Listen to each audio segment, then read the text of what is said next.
Bismillahirrahmanirrahim. Based on the passage, it can be hypothesized that the more sugar teenagers consume, the bla bla bla bla bla bla. Dari pembacaan soal ini, tampak bahwa tipe soal ini ialah hipotesis. Apa itu hipotesis? Hipotesis ialah dugaan atau asumsi atau penjelasan tentang sesuatu yang berdasarkan kepada suatu informasi yang tersurat. Maka, untuk mengetahui hipotesis ini, kita bisa berdasarkan kepada informasi yang tersurat.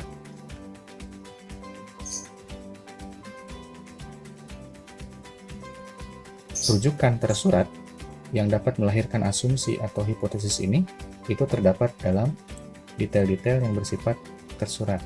Maka, ketika dia berhubungan dengan hal yang detail, metode untuk menemukan jawabannya atau langkah untuk menemukan jawabannya ialah dengan menggunakan kata kuncinya. Kenapa? Karena detail-detail ini tentu harus ditemukan kan dalam teks, sedangkan teksnya sepanjang ini.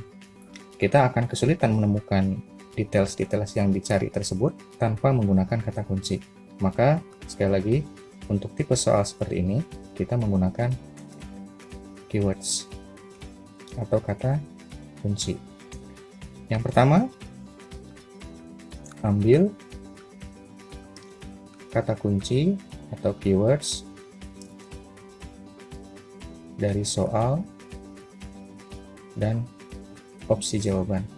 Kenapa? Karena di sini di soal ada sedikit informasi tentang teks, yaitu the more sugar teenagers consume, ada kata sugar, ada kata teenagers, kemudian ada kata consume. Kemudian kita juga bukan hanya mengambil kata kunci dari soal, tapi juga dari opsi jawaban. Nanti masing-masing opsi jawaban itu dibuktikan benar atau salahnya dengan cara melihat rujukannya dalam teks. Dan untuk menemukan rujukan tersebut dalam teks untuk masing-masing opsi jawaban ini, digunakanlah kata kunci yang diambil dari masing-masing opsi tersebut. Yang kedua, temukan dan baca kalimat yang mengandung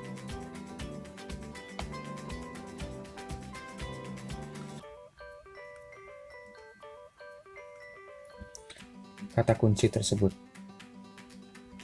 Yang terakhir, pilih opsi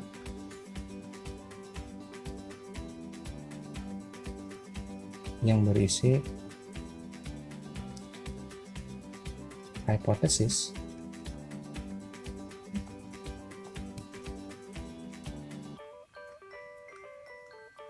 yang memiliki landasan tersurat dalam teks.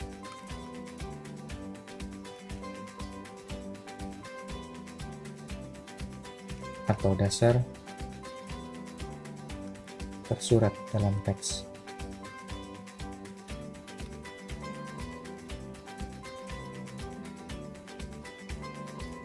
Baik, kita coba periksa. Yang pertama, the more sugar teenagers consume, semakin banyak gula yang anak-anak remaja konsumsi, maka semakin apa? Yang A, the higher their levels of LDL are.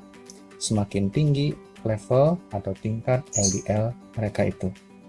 Nah, kata kunci yang bisa kita ambil dari yang A ini, yang paling enak itu adalah yang berupa kapital, yaitu kata LDL. Dalam teks di sini, untuk mencari LDL bisa mudah karena dia berupa kapital. Pertama kali ada LDL itu di paragraf keempat. Setelah kita menemukan kata kunci tersebut dalam teks, kemudian kita baca kalimat yang mengandung kata kunci tersebut. Teens consuming the highest levels of added sugars had lower levels of high density lipoprotein levels. Jadi di sini dijelaskan tentang teenagers juga ada ya. Kemudian consuming di sini juga yang mengkonsumsi, ini juga ada. Kemudian the highest levels of added sugars. Levelnya itu highest, tertinggi. Berarti dia angkanya di atas. Itu katanya apa? Memiliki lower levels of high density lipoprotein. Low HDL. Nah, yang ditanyakan bukan HDL-nya, tapi apanya? LDL-nya. Bagaimana dengan LDL-nya? Di sini dikatakan and higher levels of triglycerides and low density lipoprotein. Ternyata LDL-nya itu higher levels, levelnya itu lebih tinggi. Jadi HDL-nya itu lebih rendah, sedangkan LDL-nya itu lebih tinggi. Maka sesuai dengan opsi jawaban yang A.